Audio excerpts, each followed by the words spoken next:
Ladies and gentlemen, this is for August 21st. We are filming here on Monday, August 19th, excuse me. It is a temperate day here in Cuyahoga Falls, Ohio. Not hot, not cold, but just 68, 69 degrees. It's nice out. Feels good. What Bob would call golf weather with a little less gust. Yeah, I golfed in a tournament on Sunday. There you go.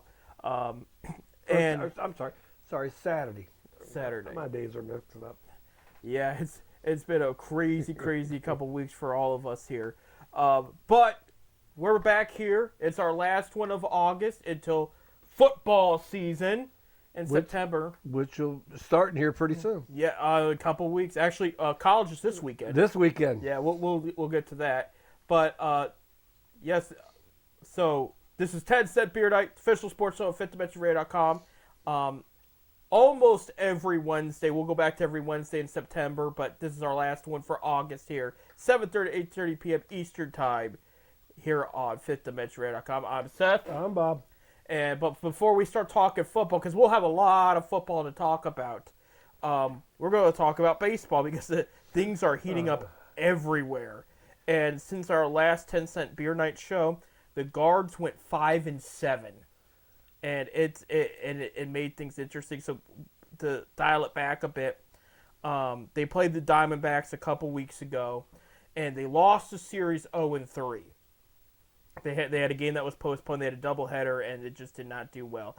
They split with the Twins 2-2. They lost the first two. They won the next two, and they were all close games. And then they swept, going into last week, they swept the Cubs.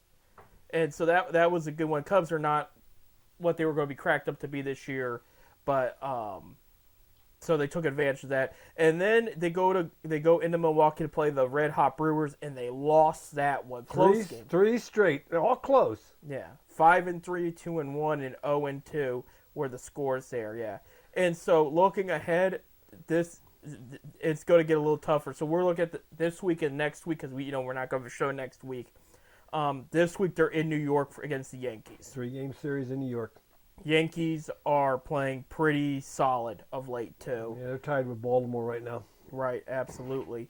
Game 2 against the Yankees Wednesday. Amazon Prime is going to show that game, and then Thursday, MLB Network picked up that game, the afternoon game. And then they're going to go down south. No, excuse me. They're going home to play a south team. They're going to go play the Rangers for the weekend. And if you remember, they went kind of back and forth with the Rangers last time. Actually, let me pull that up real quick. Well, I'll tell you what. Minnesota just swept the Rangers. Right. They swept them. 4-game series. Actually, it's been a while since they played the Rangers. Never mind. I had to go in May. Oh, they beat them 2 games out of 3 that series, but things have changed since then. But like Bob said, Minnesota did, so maybe the Guards can do it. As of August 19th, when this is being taped, yep, we are 1 game up. 2. No, we're 1. I just looked at the standings, though. You did? Yeah. Yeah, they're 2 games up on the Twins, 3 games up on the Royals. Well, yeah. I heard they said 1 game up this morning. Yeah. Now, I don't know if the Twins play today. If the Twins, because the Guards don't, I think that would be a half game. But, yeah, I just looked. The Twins must have came back and lost last night. They must have. I can look that up in a sec here. And then for next week, they play a 4-game series against the Royals. Now, that one's going to be interesting because Royals are playing well. Royals played the Guards well last time. They had to split the series. Now, they are at home, though, for that one. Okay? And for the record, for TV purposes, MLB Network did pick up the Sunday Rangers game on the 25th and the Monday Royals game on the 26th. And then going into their last series in August, first day of September, they play the red hot, and I mean red hot, Pittsburgh Pirates in Cleveland. And this is a Pirates team that has surprised. Now, they've cooled off a little bit, but they're going to come at you tough. They've come at everybody tough here. I think the only series they didn't do so hot was the Dodgers. But everybody else of recent, they've played very well against. So, and there will be Pirates fans there. It's only in Cleveland, so Pittsburgh's not a far drive. And I hope that's the last time we see Pittsburgh fans of any kind for a while up in Cleveland. I know that's not true, but You're going to see a couple here pretty soon. yeah, you're from the other sport there. But that is what they have coming up. So, okay, the Yankees, that's going to be really tough. Rangers, I think that they have the edge. Royals, you better hope the worst case scenario is a split of the series.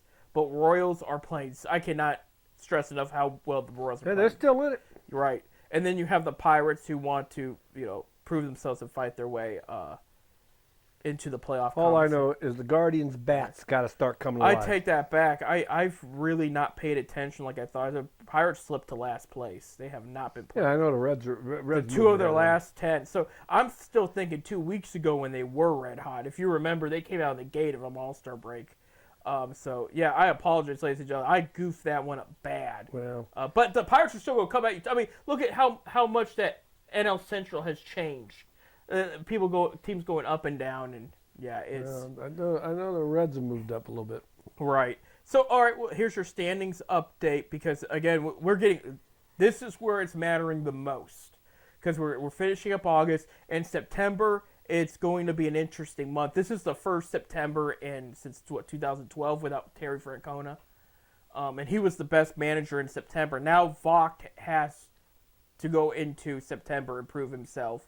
And it's not going to be an easy task. It really isn't for him.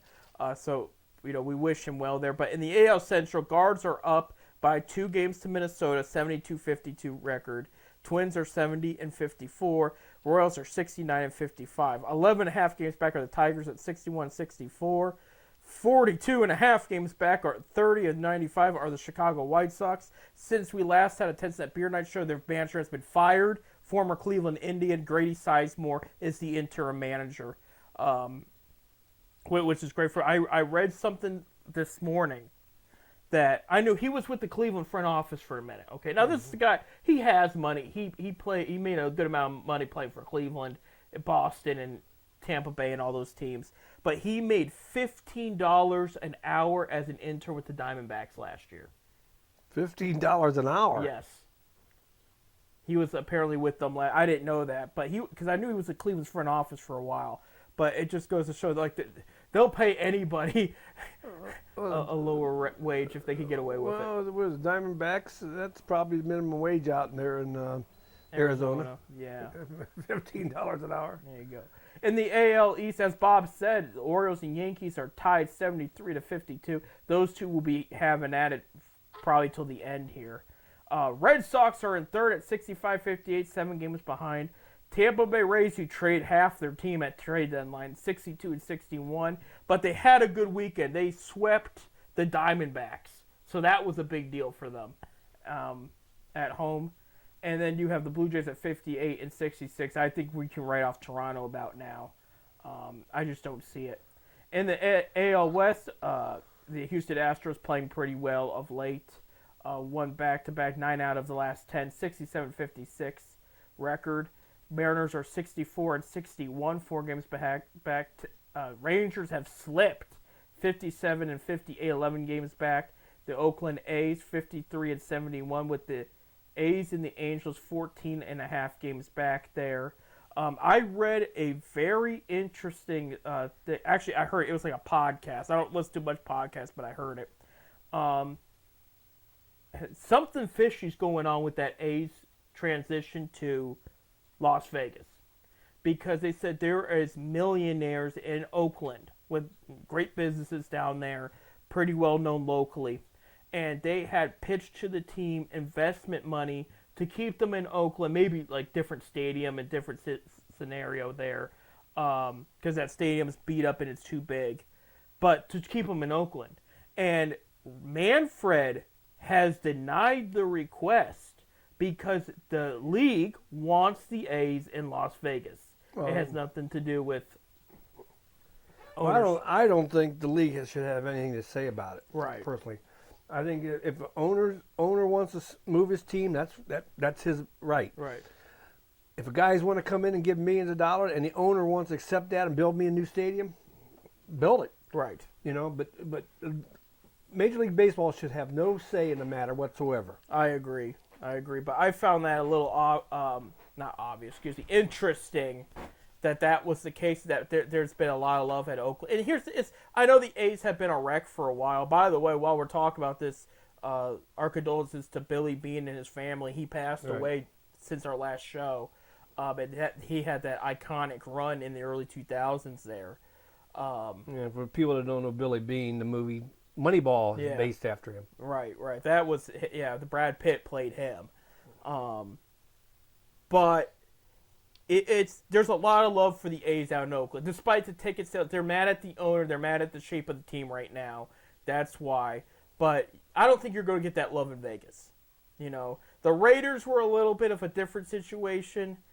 The A's, it's a whole other story there. But that's just me. But I wanted to share that there. National League East, Phillies on top 73-51. 7 games behind them are the Braves at 66-58. The Mets, one of the best records since the All-Star break. 64-60. Actually, I should say since June. I mean, they've really taken things to a next level there for them. So I guess they would be in the wild card conversation here. I'm pulling that up now. And I mean, they're 2 games back from the final spot of the Mets are from that wild. They still got chances. Yeah. 56-69, the Nationals in 4th there, and then the Marlins 46-78. And the National League Central, Brewers still kicking it at first place. They've had first place all year, 72-52, playing very well of late. Again, we mentioned swept Cleveland over the weekend. Cardinals 61-63, playing better. Some of their bats are starting to show up. Had an interesting series against the Dodgers this past weekend, but lost the series overall. Cubs 61-64, 11.5 games back. 12 games back are the Reds at 60-64, and then the Pirates 58-65. I mean, like I said, that whole NL Central could change. I think Milwaukee will pretty much stay where they're at. They're what, 10 games? They're pulling away now. Yeah, they're pulling away. This is probably their biggest. The other thing all team year. below them, they're going to jockey back and forth. Right, I agree. But yeah, Milwaukee. I think this is their biggest lead they've had all year. They've had the lead all year, but this is their biggest one. But so, in the National League West, the LA Dodgers 73-52. We'll see if Freddie Freeman's okay. Apparently, he got jammed in the finger, and they fear it's going to be a long absence. They just got Mookie Betts back, so we'll see what happens there with them. But they're trying to stay as healthy as they can. Clayton Kershaw had probably his best start yet since coming back yesterday. Padres 70-55, playing very well. They have some key players just absolutely hitting the ball very well right now. I wanted to shout out to let me see if I can find the rookie that has been played absolutely sensational of late. Jackson Merrill. He was an all-star. I mean, he's been fun to watch. Diamondbacks 69-56, 4 games back. They did get swept by the Tampa Bay Rays, like I mentioned, this past weekend, so that set them back a little bit, but they're still very much in the conversation. Merrill Kelly came back, too, from injury. Giants 63-63, they're 500, 10.5 games back.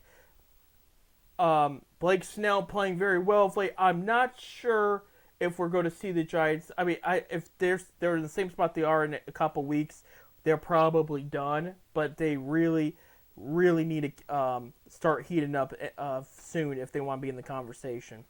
And then the Colorado Rockies, of course, 46-79, 27 games back, and their season's about done as they're the second worst, I believe, team.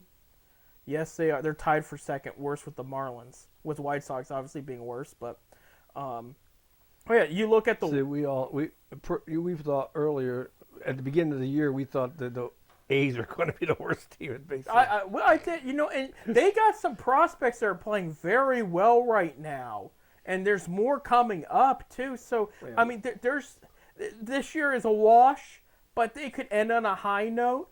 And going forward, like I'm saying, in like 2 years, they could be a threat again. I mean, realistically. I'm looking at the wild card. I wanted to bring this up real quick, just to see where everybody's at. So Yankees, Twins, and Royals are the top 3 in the wild card of the American League right now. Red Sox 3.5 games back, Mariners 5.5 games back, and Rays 6.5. And I'll throw the Tigers in 8.5. So that's kind of like your 4 closest right there. Anything could happen between those 6 teams there. And of course, Guards' lead is slowly slipping a little bit and the Twins or the Royals could knock them down there. And who was the Yankees, the Twins, and the Royals? Yep, for the wild. So three Central Division teams. We didn't think that was going to happen. We didn't either. think that was going to happen. No. For the National League, Padres, Diamondbacks, and Braves are the three there. Mets, as we mentioned, 2 games back. Giants 4, and that's why I said if they could heat up, they could stay in the conversation. Cardinals are 5 games back. Cubs 5.5. Bob, Reds are only 6 games back from the wild card spot. Yeah, We still got a month to go. Yeah, still got about 40 games left. Yeah. I mean, and then you got Pirates 7.5. So that's why I said with the Pirates and the Reds and that division, I said don't rule anybody out. What's the Guardians record? Guardians are 72-52. 72-52. So they're 10 games away from officially a winning season. I like to look at things that way too. 17-52. That's 124 games. And so you got 38 games left. Yeah. So I mean, anything can happen there. Which I'll give Guards credit. I mean, I wasn't sure they were going to be in this position going into the year, but they're tied for second for most wins. They're tied with Brewers, and I think that's it actually because the most wins 73. Phillies, Dodgers, the Orioles, and Yankees. And by the way, if it all ended today, Orioles would have the edge over the Yankees for the division. So, yeah, I mean they're in the mix with the top teams. And I will say I've paid attention to MLB power rankings. Some of it's a little overrated, whatever. Guards are getting top 5, top 6 spots consistently now in those rankings week in and week out. Because before, it took them till July to consistently get some serious credit. Before they were putting them at 10, 9, if at all. And then finally they're like, okay, guys, they've been leading this division for a while. They're one of the leaders in wins, so we'll give that to them there. But, yeah, I mean, they got to find a way, stay healthy. Those bats got to start coming alive. Right. Quan the has pitching's been doing good. Even the starting pitching. Right. And, of course, we got the best bullpen in all baseball. Well, they're talking the short list for the major awards this year. Clase's making the short list for Cy Young. Cy Young, and he's a closer. Yeah, and it's happened before. It's really hard, and especially with the competition he has this year. But if it comes down to a top 5, I think he cracks that top 5. And if he keeps going the way he's going, I should say. But they were because he had 3 in a row about a week ago, and I mean just playing extremely well. He didn't really get a chance this past weekend with everything going on. That happened, I should say. But, I mean, yeah, the bullpen... It's been a while since the closer won the Cy Young. Right, I think Eric Gagne in the National League was the last one. And that doesn't seem like too long ago, but it was probably almost 20 years ago, which is hard to believe since he was around. Yeah. But there you go. So that's baseball. We've come to the end of this first segment. On the next segment, Browns have played a couple preseason games since we've been here. We'll talk about that, plus everything else going on in football. We'll get ready for college football starting this upcoming weekend. Stay tuned.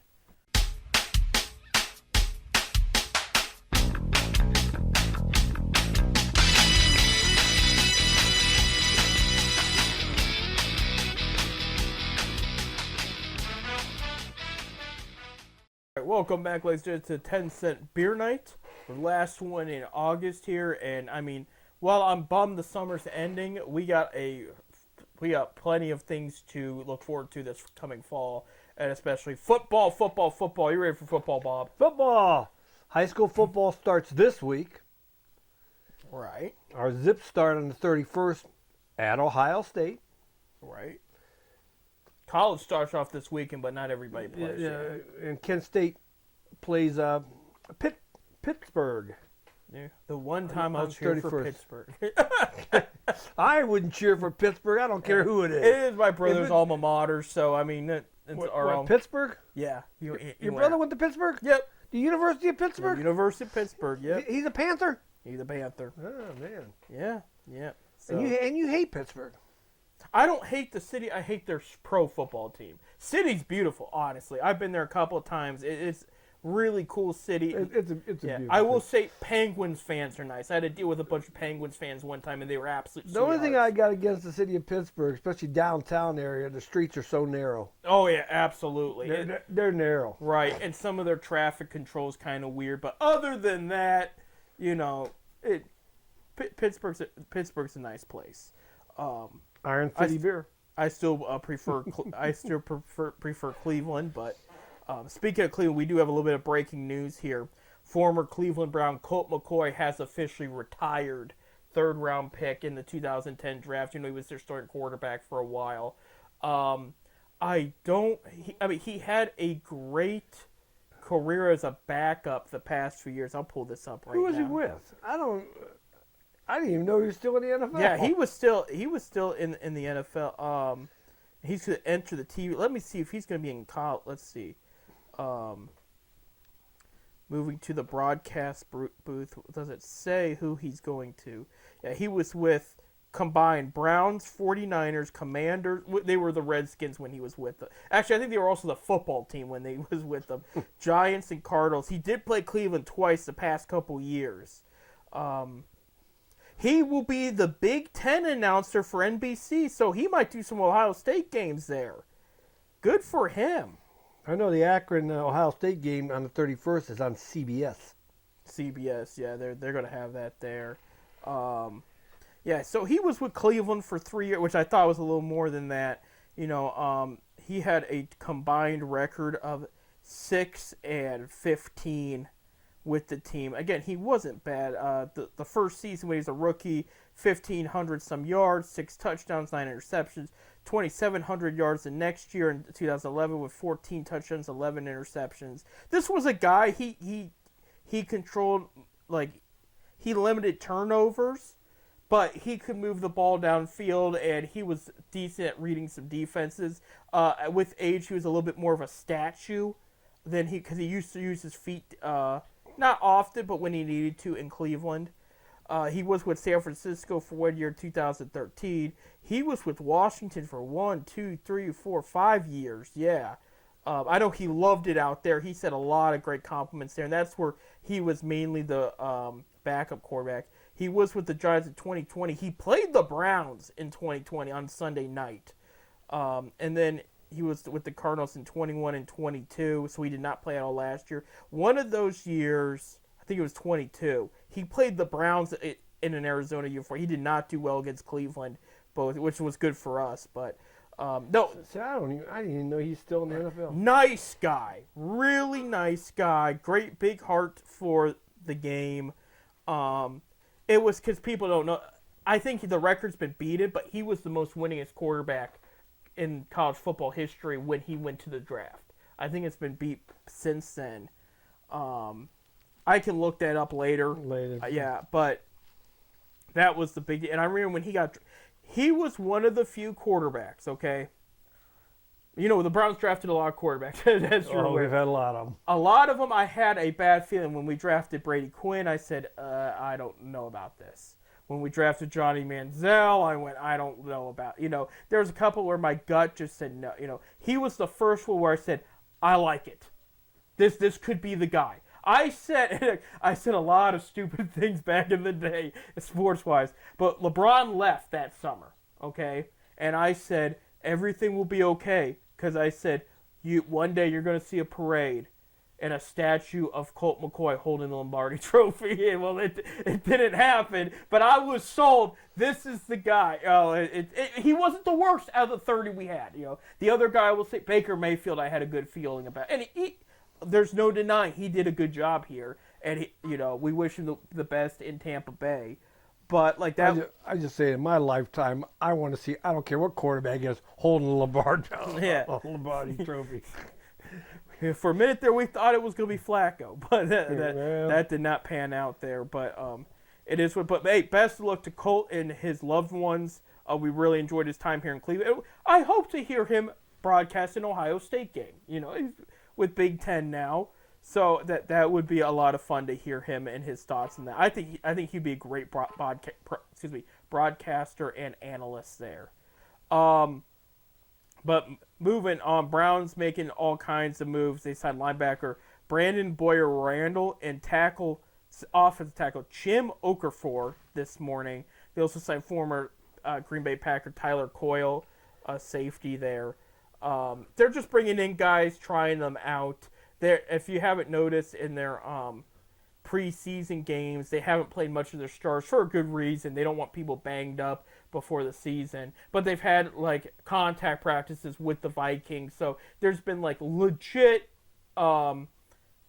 physical contact, in-game physical contact, I should say, for those players. It's just preseason, but I was saying with Bob on break, I don't like the way things have been looking in these 2 preseason games. Like, we don't have to win these games, but like our worst or our best teams as Browns fans in the preseason, they're always still in the game. They either come back, they take the lead, they hold them. There's always like some kind of fight. And this preseason, now against the Vikings, there was a little hope there, and then Huntley threw a pick 6. And that it kind of went downhill from there, but it was looking like they were able to come back here. But I would say my complaints are now I know third, fourth string offensive line, which are the guys that have been playing. It's always a little iffy on the field because that's your weaker. Most of those offensive linemen are going to see free agency or practice squad. It's just the way it is. But I mean, they really, really have not played that well. And the thing that I'm concerned, not just the injury things that have come up, but Jim Donovan read my mind. I was listening to the game in the car, the Vikings one, I should say. Both the Vikings and Packers I listened to, actually. And he made the comment, without saying this, what he said is he hoped the new offensive line coach, his name's slipping my mind right now, but has an idea of what he's planning to do going into the season. And how I interpreted that, and I'm not trying to say Jim was actually trying to say this. This was the way I've been thinking. I hope not letting Bill Callahan walk to join his son's team in Tennessee costed us a lot. Because Callahan was the best offensive line coach we ever had. And he's pretty much ranked the best in the game. His son gets head coach job for the Titans. So he said, I'm committed to Cleveland. I signed a contract extension. We're good here. And then the front office said, hey, look, if you want to join your son, you're more than welcome. It was the moral thing to do. Now, so Cleveland brings in somebody from Seattle who did a good job out there. He actually left his position. He had it wasn't like contract was up, or he just up and left Seattle and joined us here. And then they got the backup offensive line coach from Philly, who was huge in the development for both Lane Johnson and the other Kels. His name is slipping my mind. Not Travis, his brother. Jason. Yeah. Jason. Which those are 2 All-Pro and Pro Bowl players. And he was given credit for their defense. So he's in Cleveland now, too.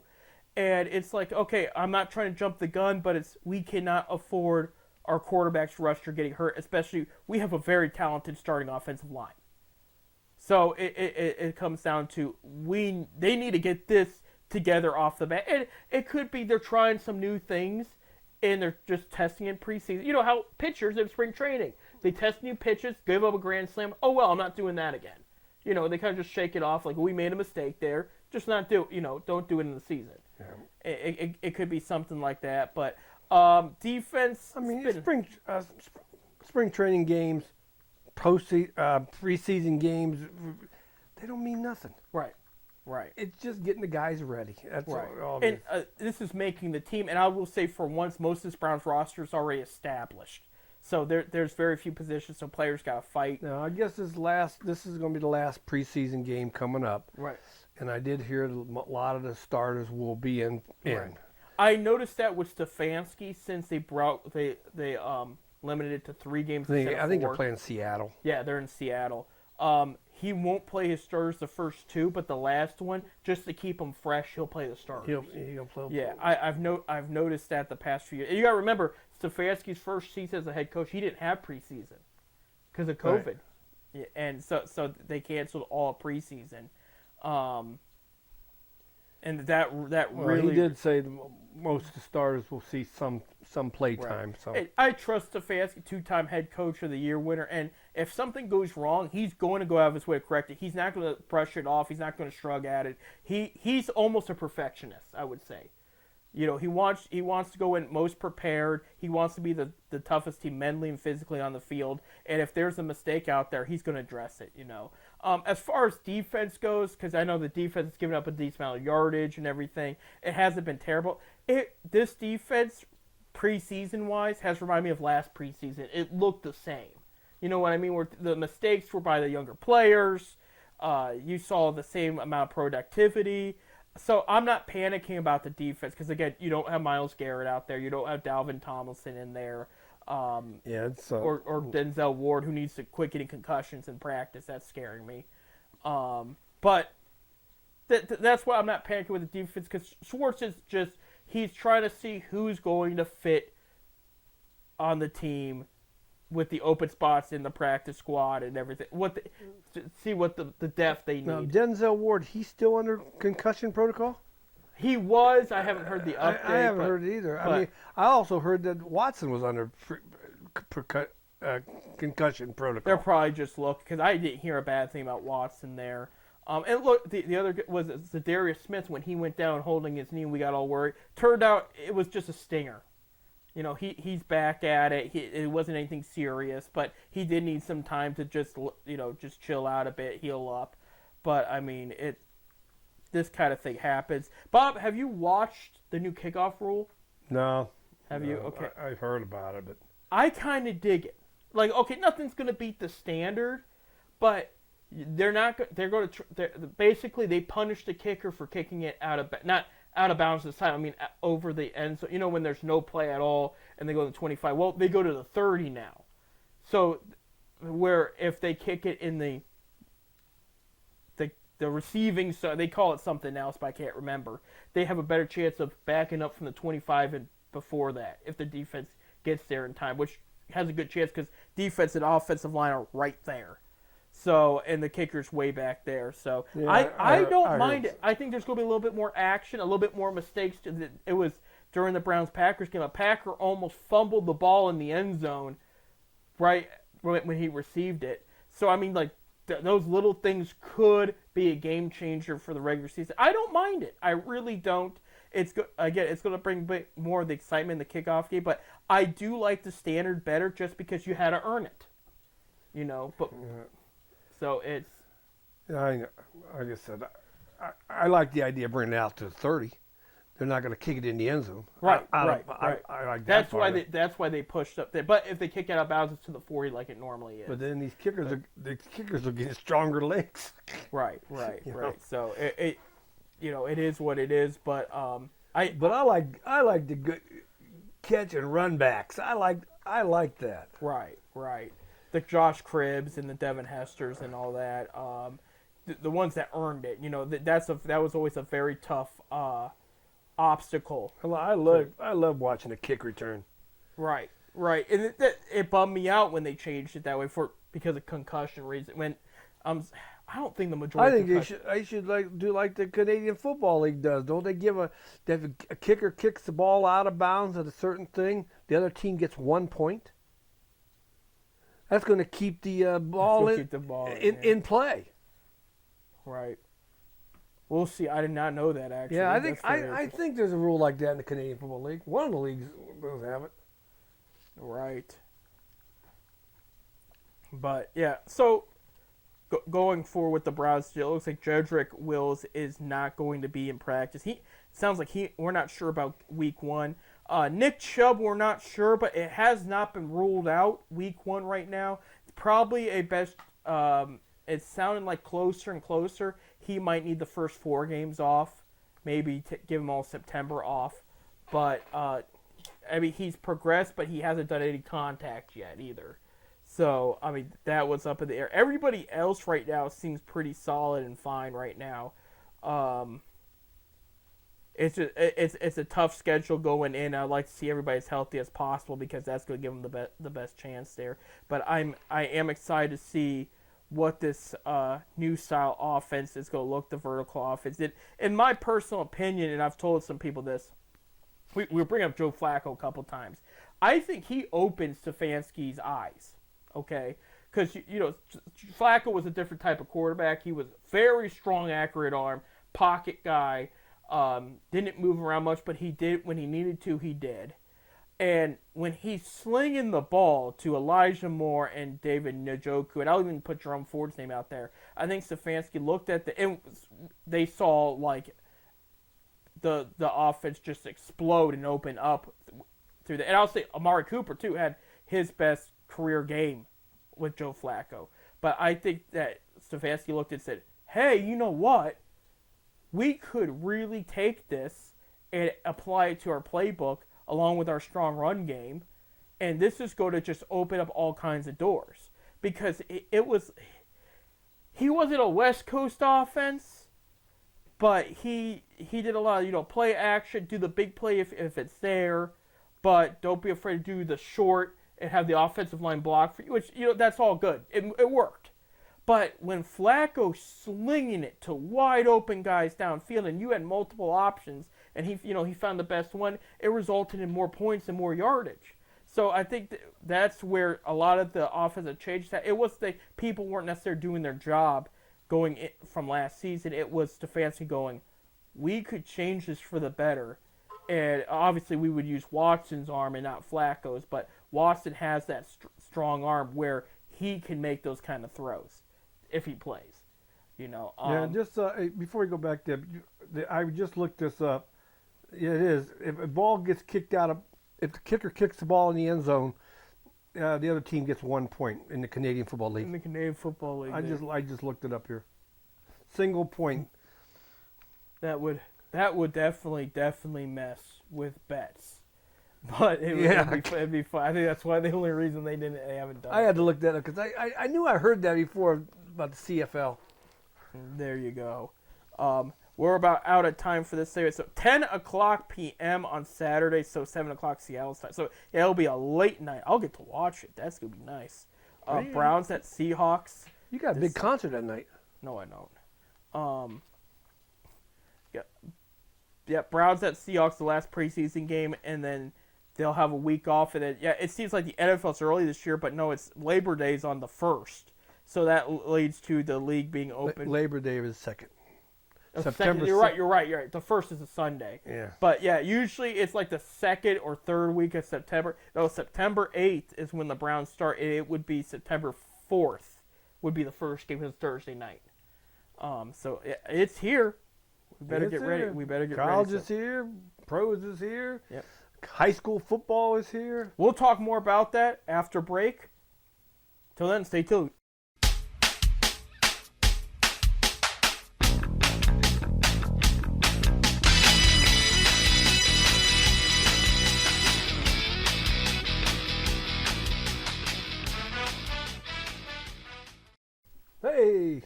Hey, how we doing? Oh, I'm doing great. There you go. Hey. Our last segment for August, and it's a doozy. I'll tell you that much.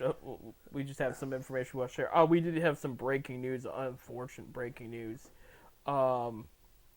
Browns offensive tackle Hakeem Adeniji, who got hurt last preseason game, is put on IR. I don't know the rest of the details because IR could also mean first 4-6 games of the season, and then they can take him off. They can take him back on. But I'm trying to pull it up now. This just came in, so let's place an injured reserve.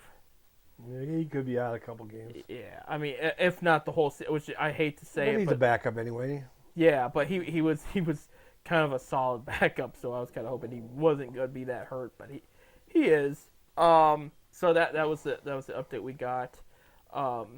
Cavaliers announced their schedule last week, and last week, fans got tickets today. I have tickets with the Cavs, so I got my tickets today. They did give me opening night. I've never had tip-off before, so that's going to be fun. It will be against the Detroit Pistons, with J.B. Bickerstaff being on the other side of things there. The last Cavs game I went to, he was the coach. The next Cavs game I'm going to, he's not, but he'll be there. So it'll be kind of weird. But stereotypical Cavs start. They're going to start in Toronto. Then they come home and they'll play the Pistons and then the Wizards. That's how it's been the past like 5 years. That same setup. They are 17th in the league with 8 national televised games. With how well they played the past couple years, with Donovan Mitchell staying on board, that attracted some network scheduling. So I mean, they got 8. That's cool. And we'll see. I am very excited. We just need everybody to stay healthy, and this team's going to be very special. There was a player, I wanted to bring this up here, because I don't know what happened here. But there was, Gurashon Yabusele. I think I said that right. He's French. He was drafted by the Celtics years ago. He played a little bit. He left the NBA because he just wasn't getting playing time and whatnot. Did very well for France national team. Okay. Now, Cavs coach Atkinson, he's the assistant coach for France. And there had been rumors about possibly adding him because he played so well in the Olympics. Sixers signed him yesterday, so I don't know what happened with that. I don't know if that was a serious. I think France got the silver, didn't they? Yep. Yeah, because U.S. won the gold. Yep. LeBron won his first ever Olympic MVP. That was one of the few awards he never won. I was on the fence because he played very, very well. And he had that triple-double that one game, and he played. But Steph Curry stole the show. I know. And he really, like, part of me felt like maybe he should have got it, but LeBron did do a little more than score too at the same time. Where Steph was out there just trying to win the game. You know, it wasn't like normal Steph. Where the only thing I loved about it was the 2 Akron boys. Right. Seth is an Akron boy. Steph, yeah. He was born here. His brother Seth was Charlotte, but yeah, he was born in Akron, and then LeBron grew up, born and raised in Akron. It was an awesome look, and Steph did play very well. The whole team did. Actually, we should also bring up about the Olympic results, because since our last 10-cent beer night, we beat everybody's butt. It was 126 total they led. They tied with China for the most gold with 40, 44 in silver, and 42 in bronze. I mean, they really, really took it to them. Men's, we just mentioned, won the gold in basketball. Women's won by a point for women's basketball. They took the gold. That's their 61st, I think, straight victory or something. Like they beat everybody. And then women's soccer won their gold. Yeah, I mean, with a lot of golds to go around, records in track. The gymnastics, they did extremely well in. I'm trying to just remember everything. Swimming, too, overall. All kinds of names in swimming. Yeah, Hunter Armstrong, or Hunter Anderson, kid from Dover, Ohio. Yeah. He got a gold. That's awesome. That is great. So, I read a funny article, by the way. It was Be Something. It's not Hard Times or The Onion, but it's another satire page. Wrote a whole article about Akron being bummed they did not make the cut for the 2034 Summer Olympics.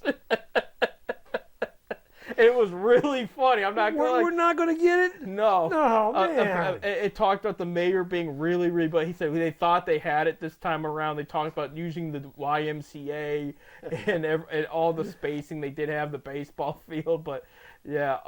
Here's where Bob. This is where it's our conversation with football. Okay, because the next Summer Olympics we're going to have baseball, and we're going to have flag football. Okay, Micah Parsons, who was third in Defensive Player of the Year to Myles Garrett. Okay, plays for the Cowboys. We're going to see him Week 1 in Cleveland. Has informed the Cowboys for the 2027 season he's going to take the year off to prep for the flag football Summer Olympics. I was like, are you kidding me? You don't need a year off to prep for that. I'll tell you what, down in Canton not too long ago, was the flag football championships of the United States. Right. I know, I worked it. And there was like 100, there was teams from Mexico. flag football team from Mexico. They come in for one and done, one elimination and done. You play one game, you're done. I mean, why would you come all the way from Mexico to play one game? I mean, and then if you get beat, you keep going. I mean, if you win, right. If you win, you but win. flag football is becoming a big, especially in the women's side. There's a lot of women flag football team. But I always said, you look another 20 years from now, and it's going to be instead of the National Football League, going to be the National Flag League. I'm sorry.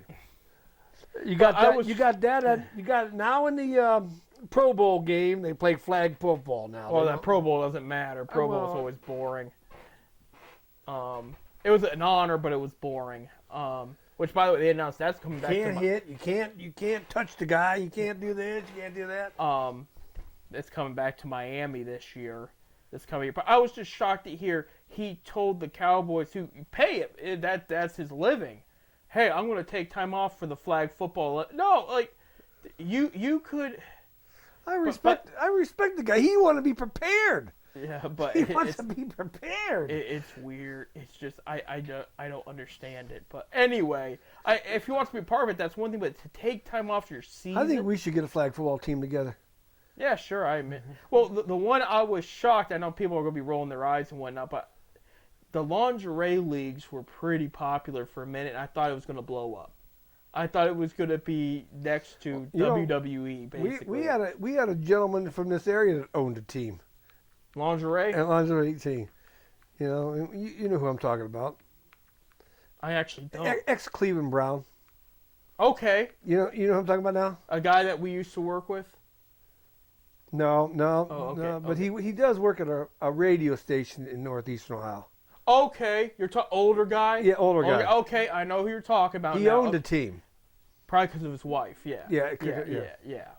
You know, nothing against her or anything, but she was into she was cheerleader, right? She was a cheerleader for model and all kinds of stuff. Yeah. No, good guy, but yeah, I didn't know that. So. Yeah, he owned it. He did everything he can to get the team to form the league. Right. I mean, I wouldn't be surprised if not in lingerie, just women's in general, because you're seeing a lot of women. You're seeing WNBA move up in popularity, which that's going into we're in the last few weeks, like last month of that season. See, it got delayed because of the Olympics. Normally we'd be in playoffs right now. But you have that, and then how popular women's wrestling is, like the WWE and the women's championships. Some of those women can hurt me. Oh yeah. Oh, we had during SummerSlam. There was one that gave her the stink, where she put her big butt slammed it right in her face.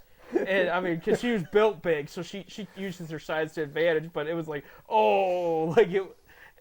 So that's nice about wrestling. It doesn't matter what body type you're. People are always talking about that in politics and whatnot. It's like in wrestling, you use that to your advantage. It doesn't matter what you have. You know, you use whatever you can. Oh God. Wrestling. Right. It's wrestling. You're right. It's a lot of fun there. But I'll be curious to see what happens there. But yeah, let's see real quick. I did not. But I do know baseball's coming back to this. To the Olympic. Yeah, that will be in Los Angeles there. Do you think?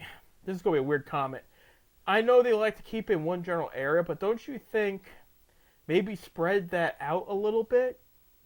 You know, like not just maybe the state of California, or say where it's not, where it's not just as condensed and crowded. You know, I don't know. Like, it's tough to know. Like, I give them all kinds of credit for prepping for it. They're already starting to get ready for it right now. Yeah. It's going to take 4 years to get it ready. Right, because I saw there was something about rapper Snoop Dogg, Dr. Dre announced a new album for later this year, which is a big deal because Dre doesn't put out albums like that. And so they do the end of the France Olympics. They live in LA. Came home to LA, had a 2028 setup, and started doing the pregame for it. And it was like, we're 4 years away, man. Like this is. Well, I know Snoop Dogg had a big thing there in Paris. Yeah. He was there in Paris all for the whole thing, and yeah. Well, I know Flavor Flav said, and this is a guy. He owned property in Cleveland. He loves Cleveland. He's not from Cleveland, but he adores Cleveland. He said he had more fun at the Olympics than he ever did at any Super Bowl he attended. Really? So he said like this was special. I so- think it would be fun. I mean, to go Olympics, especially out another country. right, I think it'd be pretty cool. right. you know? Absolutely. I mean, those kids, they're doing it for their country. There's no money involved. I mean, they don't make some endorsement money maybe, but they're not doing it for the money.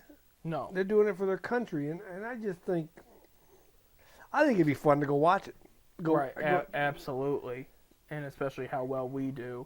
I wish that patriotism would go all year round, but that's just me. Not gonna get it too much into that, but And like, I do love think it's seeing cool. when our athletes when they won, even when they got the silver medal and stuff, but especially the gold medal, they get the flag, they wrap it around them, they walk, they go to ring the bell.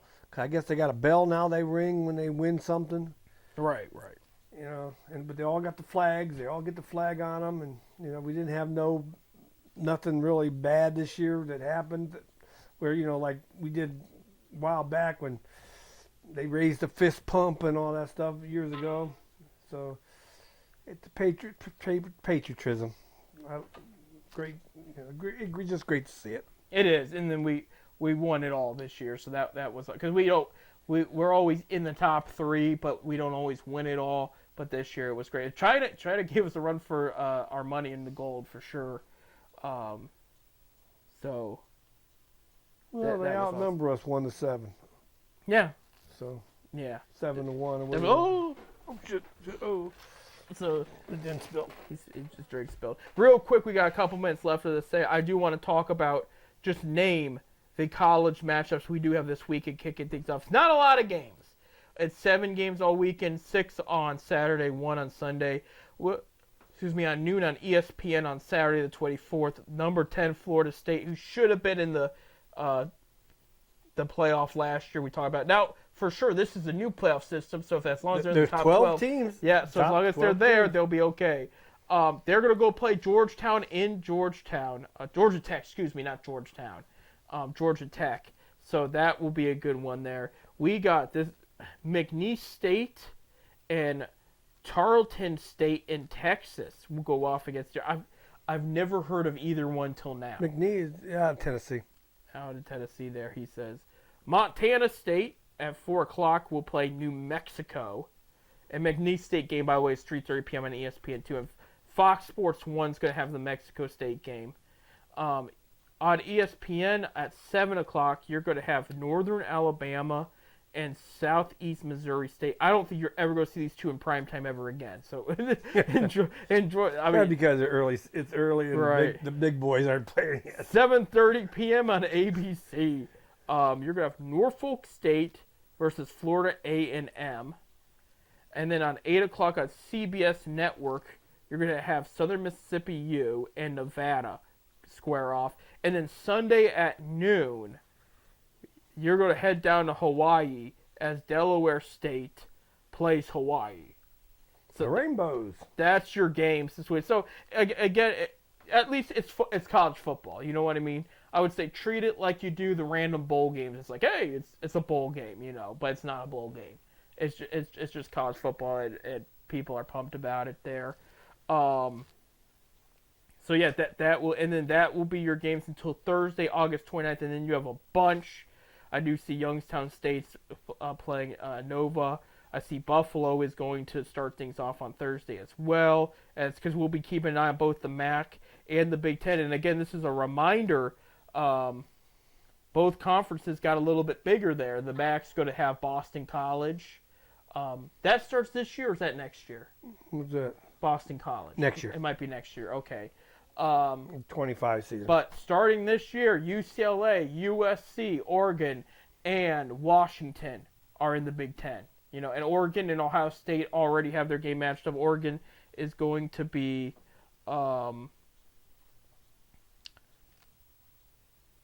to be an all black that game, and Ohio State's going to be an all white. So it's going to be a cool matchup. I like when they use the new jerseys and everything, and it just looks sharp in NCAA. It really does. So yeah, I mean that's how should I say that?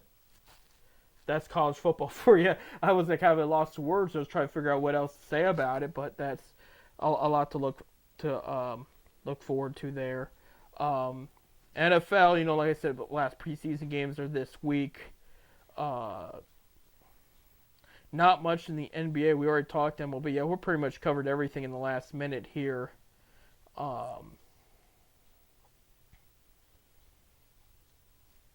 Yeah. Let's go to, if you haven't already looked on our website, our Facebook page, Fifth Dimension. Right. Fifth Dimension, 10-cent beer night. Yeah. If you haven't already looked on it, I did post the other day the Akron Zips basketball conference and non-conference schedule. If you haven't seen it yet.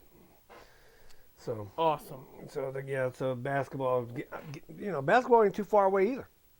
Right, absolutely. November 3rd, so you figured 3 months, 2 months. It'll be here before you know it. It really will. How fast the summer flew by. And I read the other day, I tell you what, of course everybody knows I'm a Zip basketball fan. I'm a big fan of theirs. They have 5 recruits coming in that looks good. They had a bunch of good transfers too. So five good transfers. Yeah, it's going to be a different from big team, schools. It's going to be from big schools. Yeah, Bass. The sharpshooter from Ohio State was one of them. Big kid from North Carolina. I mean, like the Tar Heels. Like he's from France, I think. Yeah. Yeah. I mean, he's going to replace Freeman on the team, but yeah, he's from France, and we got a kid from England. Yeah. Yeah, there was 5 different. The kid from England transferred from Duke. Okay, there you go. Yeah, a lot to look forward there.